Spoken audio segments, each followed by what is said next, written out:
Hey guys, it's Dan with the Corporate Thief Beats. You're watching another video today, Music Marketing Mindset series, and today's video is called Don't Procrastinate the Release of Your Music. And I'm going to get into the video and talk about why you shouldn't procrastinate and why you shouldn't wait to release music.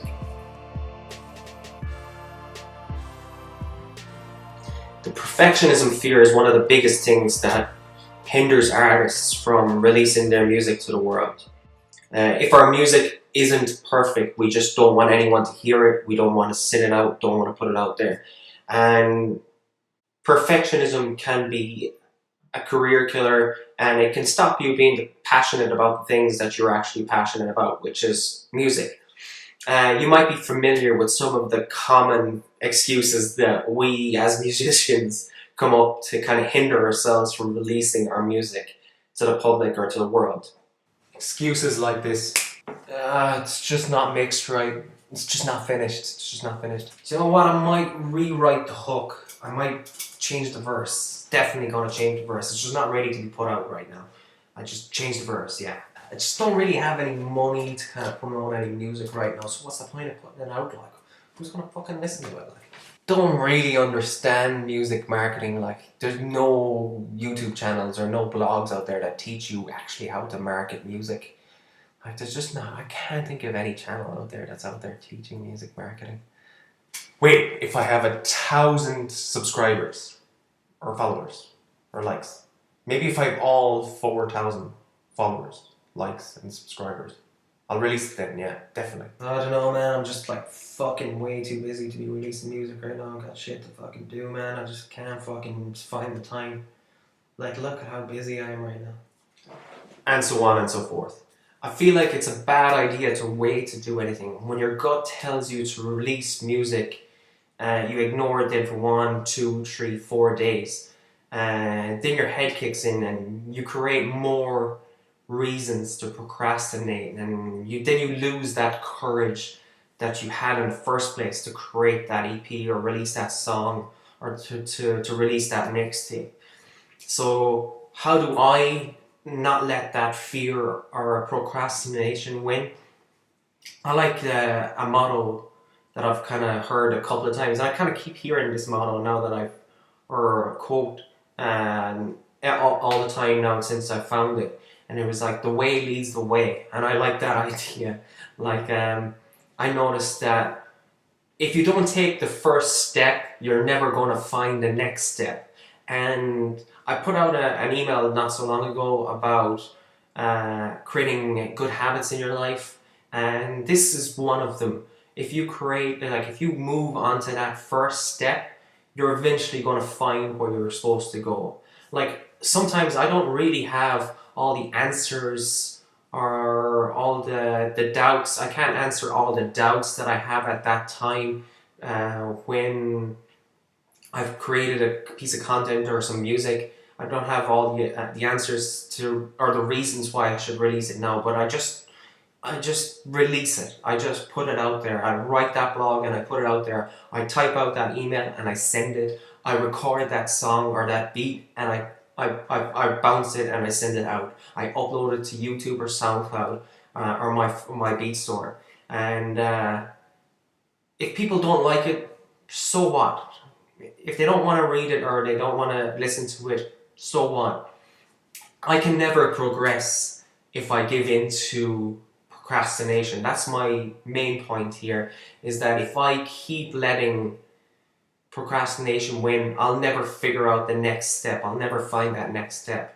And here's the best part that I've noticed when I stopped procrastinating, is that most of my fears never come true. It's like, most of the time I fear that people are going to think the music is shit or no one's going to listen to it. But most of the time, most of people's comments are positive and inspire rappers to create music. Like, that's really something powerful. I feel that I've created this beat in my room using my tools, and someone in America or anywhere else in the world has downloaded my beat, purchased it from my store or my website, and created a song from something I created. So I've changed their whole nature, I've changed their whole life by creating that beat. Who's to say that your music can't do the same thing? Like if you write that song or you've created something and you want the world to see it, who's to say that you haven't inspired someone else to create a song, or you haven't inspired someone else to, what can I say, you haven't inspired someone to be entertained for a while. Sometimes our job is as entertainers. This is a very powerful thing that we can do as musicians. We can release some music to the world.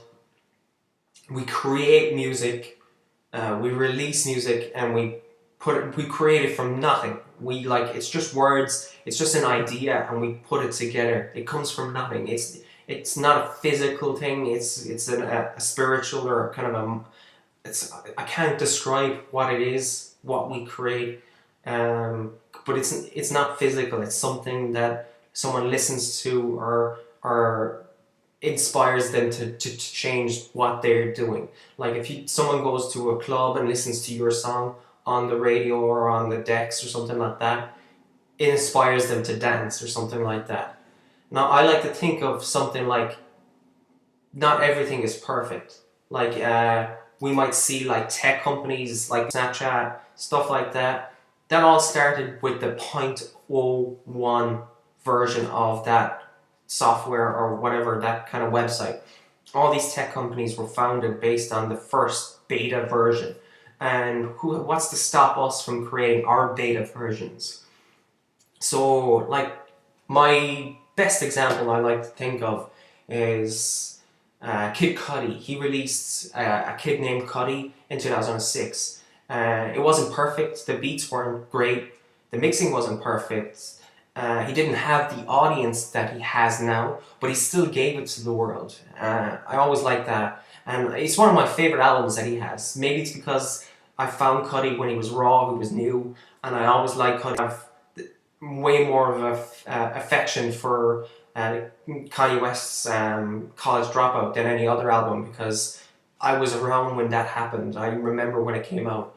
And I imagined, if you imagine for a while, if Kanye never brought out College Dropout, if Kid Cudi never brought out A Kid Named Cudi, he would have never met Kanye, he would have never had the career he has today. Even if you don't even listen to rap music, if you're listening to this video, or if you're reading my email, reading my blog, even if you're not interested in hip-hop, Nirvana is one of the biggest rock bands in the world. In 1989, they released an album called Bleach, and it wasn't a perfect album. It was raw. It was untouched. But everyone that's a Nirvana fan, Cobain and Nirvana never released Bleach. They would have never been signed to Geffen Records. And to sum up my point is, not everything is going to be perfect. You're going to have kind of bumps on your music career, or even so when that inner voice of negativity and procrastination strike, you just tell that voice to shut the fuck up, release your music. You never know what can happen. So take action today, guys. If you have music, you have a song, a piece of content, share it with the world, and don't be afraid to not be perfect all the time, okay? This was Dan with the Corporate Thief Beats. If you're watching this on YouTube, don't forget to subscribe and all that, and hit the like button and stuff. If this is your first time on my YouTube channel, we've got tons of videos on the channel and my website about music marketing and how to promote your music. I offer some free stuff on my website, some beats and artist resources. Don't forget to hit that subscribe button underneath the video.